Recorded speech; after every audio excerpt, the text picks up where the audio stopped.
Continuing off what Ali's saying, if you don't want to drive, you have to commute. But commuters are now paying more to cross over an MTA bridge or tunnel. And later this month, people who ride on buses and subways will be digging into their wallets a little bit more. Here to talk about these fare and toll hikes, and of course, he also wants to talk about how safe things are on the subways and buses. New York City's Transit President Richard Davey, nice to have you back. Thank you for having me. Good morning. All right, so I got to ask you, I got to talk for the people of New York. Yes. Right? We got congestion pricing happening next year. Why do we need to raise fares? Well, first, I'm a huge fan of congestion pricing, right? Because I run New York City Transit, so that money is going to go to investing in our transit system, right? And so super excited about that. And, New Yorkers and folks in New Jersey, for that matter, use our system every day. We're adding 15 cents to our base fare. So today it's $2.75 to ride subway or bus. It'll be $2.90 in a couple weeks. We have a fare increase at that base in 8 years. So, prices have gone up across the board. This will help us pay for more service. We announced more service last month for the JG&M. We're adding more service this month on the C1 and 6. So this is about adding service and then focusing in on, the three big themes we're hearing from our customers: faster service, cleaner service, and safer service. Okay, the other thing that people want to know about is waste, which the MTA, Transit Authority, has been notorious for. They spend it like it's not their money. Okay, so for an example, it's been making the rounds. Sure. I'm sure you saw about this bus depot in Upper Manhattan, where apparently for the last year you've had people on overtime spending $5 million to patrol a Brooklyn bus depot because the sprinkler system has not been fixed, or can't be fixed, or why isn't it fixed, and why are you spending all this overtime, which seems like a waste to the rest of us? You are asking the same questions I asked my team. Why are we doing this? What are we doing to fix it? So we're exactly doing that. So we have a fire watch to make sure that the building is safe, which is required by code, working with the labor union. But the reason is the building is old, and this goes back to the congestion pricing question. Is our facilities, East New York is where that facility is decades old. We're fixing. But we're fixing it now. Yeah, we are. But interestingly enough, because I've been following it very closely, is there are leaks that continue. Once we pressurize the system, we find another leak down the way. So totally agree with you. We shouldn't be spending the overtime, and we're probably within weeks of fixing it. But it goes back to that original point. What are we investing our dollars in? It's these old facilities that haven't been invested in decades. I know you're saying that the money raised from this will go to faster service, fixing some of the decrepit facilities. However, should the money not be used to stop fare evasion? Because in 2022, it was $690 million lost. You're proposing that this new raise is going to raise $300 million, but if you fix the fare evasion, would that not be a better business decision?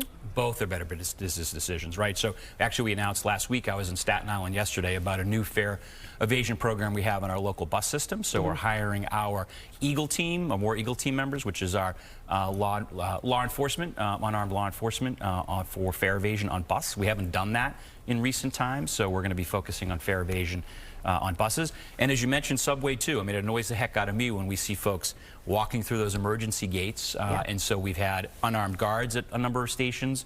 Folks like to backcock, on the turnstile. We've come up with a new design to prevent that. So we are chasing down a number of initiatives to eliminate fare evasion. But you're exactly right. I hear it from customers all the time who pay. They're saying, hey, I'm a hard-working New Yorker. I'm paying my $2.75. This guy over here.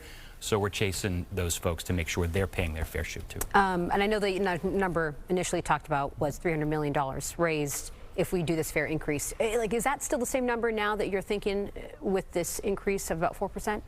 So yeah, I think it's a little less than that, but certainly for New York City Transit. As I mentioned, we haven't had a fare increase at the base in over 8 years. So I think what the MTA was trying to do several years ago was to have modest increases every couple of years. But how do you know you're supposed to raise it at that 4% when we don't even know what congestion pricing really is going to turn out to be? Maybe you don't need to raise it that much? So two different things, right? So the base fare is paying for our operating expenses, right? Congestion pricing is pay for the capital, right? So it's everything from new trains that we're putting on the A line, for example, Second Avenue Subway, the IBX, the Interborough Express, all the capital items, and East New York, we mentioned earlier, needing to upgrade that facility. So that's what congestion pricing is going to pay for, is our capital expenses.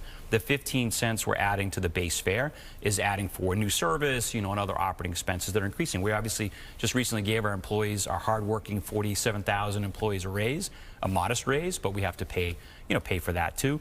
We buy electricity like everybody else. We're one of the largest consumers of electricity in the state. And obviously folks know their utility bills have gone up as of ours. You know that there are lots of people against congestion pricing, excluding present company.